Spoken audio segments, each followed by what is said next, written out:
I remember the first time I truly saw what power looked like. It wasn't a man shouting to prove he was right. It wasn't a man throwing punches or storming out of a room.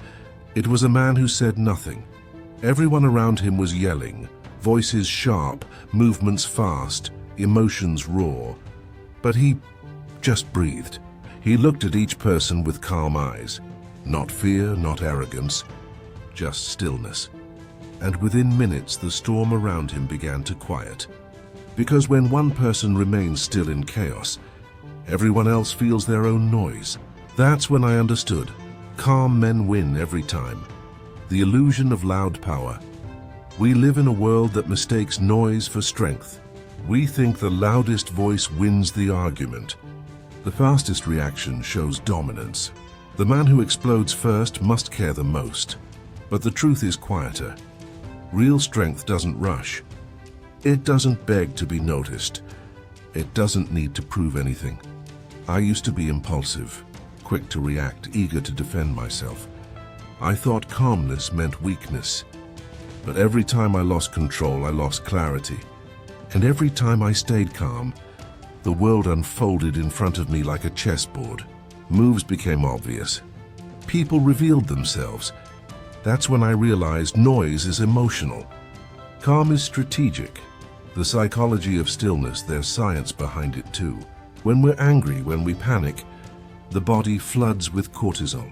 Our heart races, breath shortens, vision narrows. We stop seeing, we just react. But when you're calm, something shifts. Your prefrontal cortex, the part of your brain that decides, plans, and sees patterns, takes the lead. You see more, not less. You think sharper, move cleaner, speak wiser. It's why soldiers train to breathe under fire. Why surgeons steady their hands before the first incision. Stillness is focus disguised as peace. When you master that, the world slows down for you. The warrior archetype. There's a reason ancient warriors were calm. The samurai didn't scream before drawing their blade. They bowed. They breathed. Then they struck once, clean, precise. The Stoics said the same thing.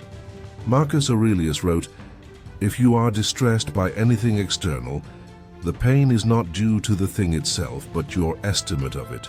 When you're calm, nothing owns you. Not fear, not anger, not desire." Miyamoto Musashi, Japan's greatest swordsman, said, "Do nothing which is of no use." Every word, every movement measured. The calm man is dangerous because he's efficient.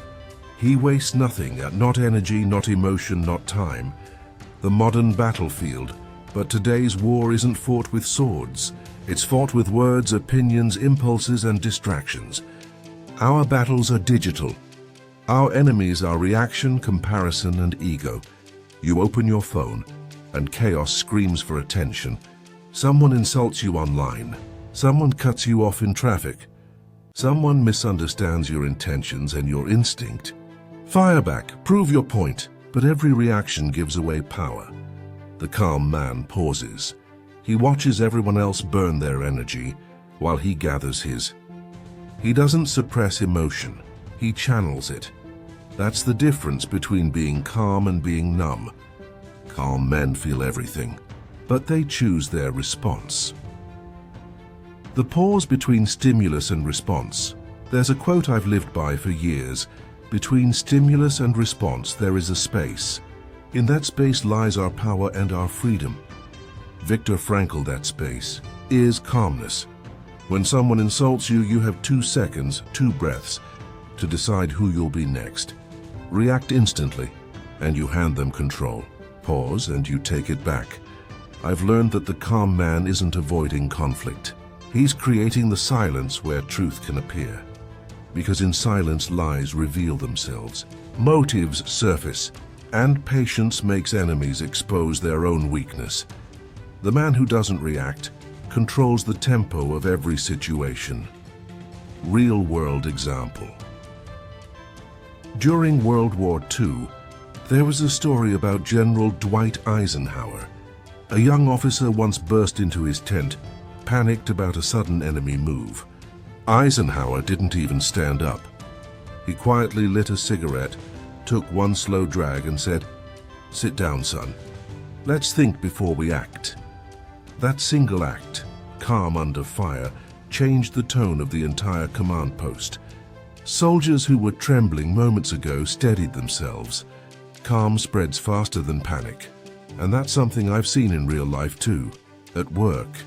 When everyone's losing their minds over a deadline, the man who speaks last is the one everyone listens to, because stillness signals control.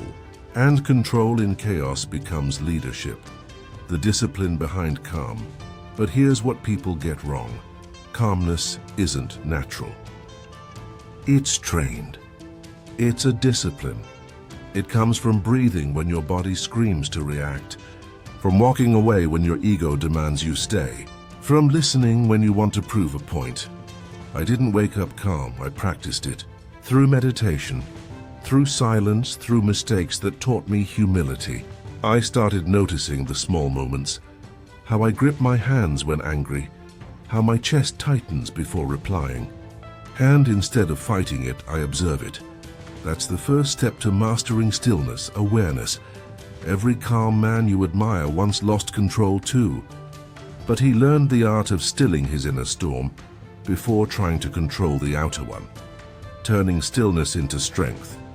When you start mastering calmness, the world reacts differently to you. People trust your judgment more. Opportunities appear where panic used to blind you. You stop chasing, and things start aligning, because calm creates gravity. When you no longer react, people are drawn to your stability. They feel safe around you, not because you're predictable, but because your energy doesn't demand attention. Stillness becomes your signal.